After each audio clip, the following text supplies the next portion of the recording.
In the mid-18th century, a vast and powerful empire stretched its dominion across the globe. The British Empire, a titan of industry and military might, held 13 colonies along the Atlantic coast of North America. These were not just territories on a map. They were vibrant communities, bustling ports, and sprawling farmlands, populated by over 2 million souls seeking opportunity, freedom, and a new life.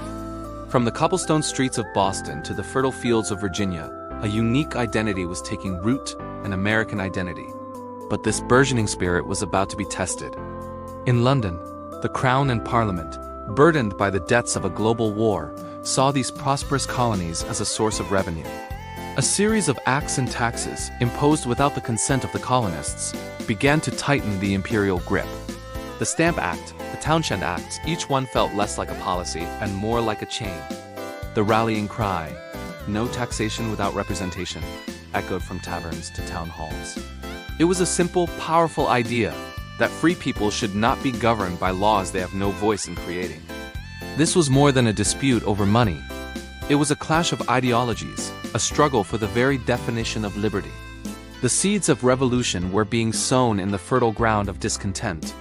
The city of Boston became the crucible of this growing conflict. Its harbor, a hub of commerce, turned into a stage for defiance. Tensions simmered between the citizens and the red-coated soldiers sent to enforce the king's will. In 1770, a street brawl escalated into the tragic Boston Massacre, and the spilled blood stained the cause of liberty. Then, in the cold December of 1773, came the breaking point.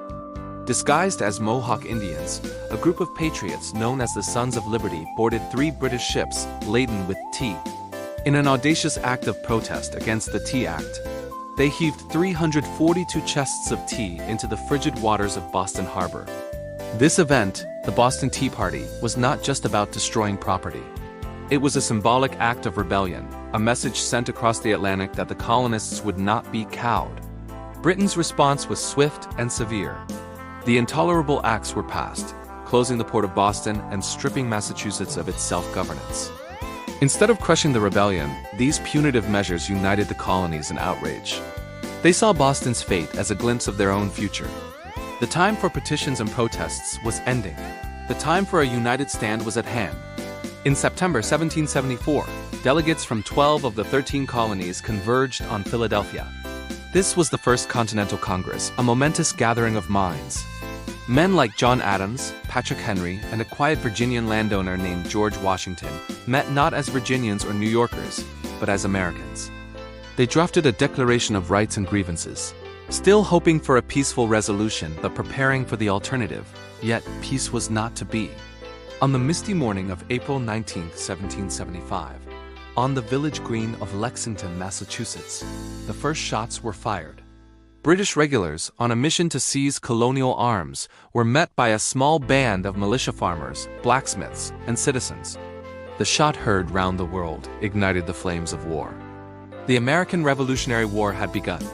The Redcoats marched on to Concord, only to be met by a swarm of determined Minutemen, fighting for their homes and their freedom. The British retreat to Boston became a grueling gauntlet of guerrilla warfare.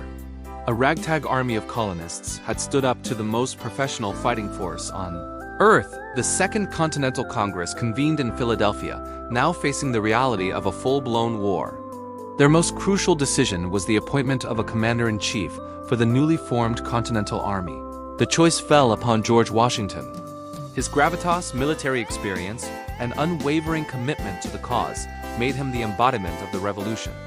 He faced an almost impossible task: to forge a disciplined army from disparate militias, to keep them fed, clothed, and armed, and to face down the might of the British Empire. The early years of the war were a desperate struggle. Washington's army endured devastating losses in New York and faced harrowing conditions during the brutal winter at Valley Forge. Starvation, disease, and bitter cold were enemies as formidable as the British. Yet through it all, Washington's leadership held the fragile army together. His resilience in the face of defeat, his ability to inspire hope against all odds, was the glue that bound the revolution.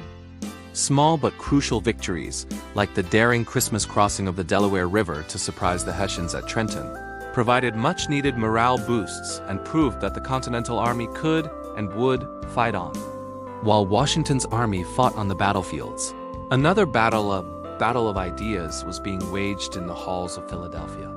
The sentiment for a complete break from Britain had grown from a radical whisper to a deafening roar.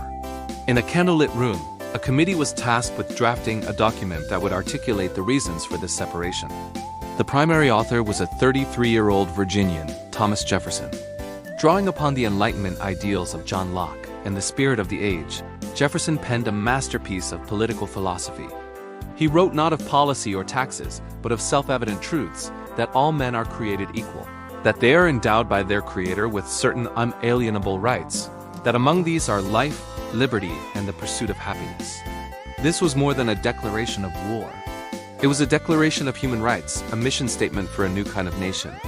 On July 4, 1776, after passionate debate and careful revisions, the Continental Congress adopted the Declaration of Independence. The delegates, one by one, stepped forward to sign the parchment, knowing they were committing an act of treason, pledging their lives, their fortunes, and their sacred honor to the cause of freedom. The colonies were now, in their own eyes and in the eyes of the world, the United States of America. The Declaration of Independence transformed the conflict. It was no longer a civil war within an empire. It was a war for national survival. The turning point came in 1777 at the Battle of Saratoga. The decisive American victory convinced France, Britain's old rival, that the American cause was viable.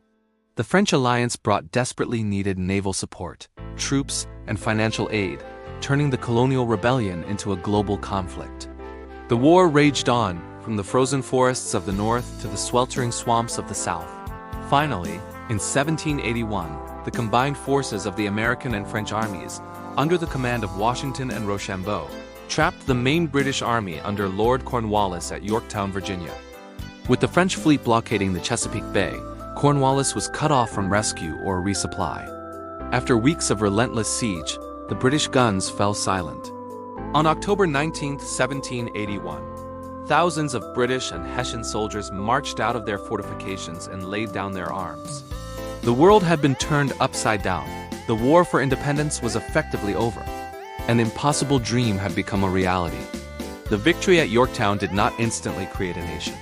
The Treaty of Paris in 1783 officially recognized American independence, but the 13 states, bound by the weak Articles of Confederation, struggled to function as a unified country. The challenge now was to build a government that could secure the liberties they had fought so hard to win. In 1787, the nation's founders, including Washington, Madison, Franklin, and Hamilton, gathered once more in Philadelphia. Their task was to create a new framework for governance, a constitution that would balance the power of the federal government with the rights of the states and the people. Through months of heated debate and brilliant compromise, they forged the United States Constitution, a revolutionary document that established a republic, with a system of checks and balances. It was a government of the people, by the people, for the people. The story of the American Revolution is the story of how ordinary people, farmers, merchants, and artisans achieved the extraordinary. It's a testament to the power of ideas, the courage of conviction, and the willingness to sacrifice everything for the cause of freedom. They didn't just win a war. They launched an experiment in self-governance that would inspire countless generations and change the course of world history forever. Thank you so much for joining us on this journey through the birth of a nation. If you found this story as inspiring as we do, please hit that like button, subscribe to our channel, and ring the bell so you don't miss our next historical documentary. We'd love to hear your thoughts in the comments below. Until next time, stay curious,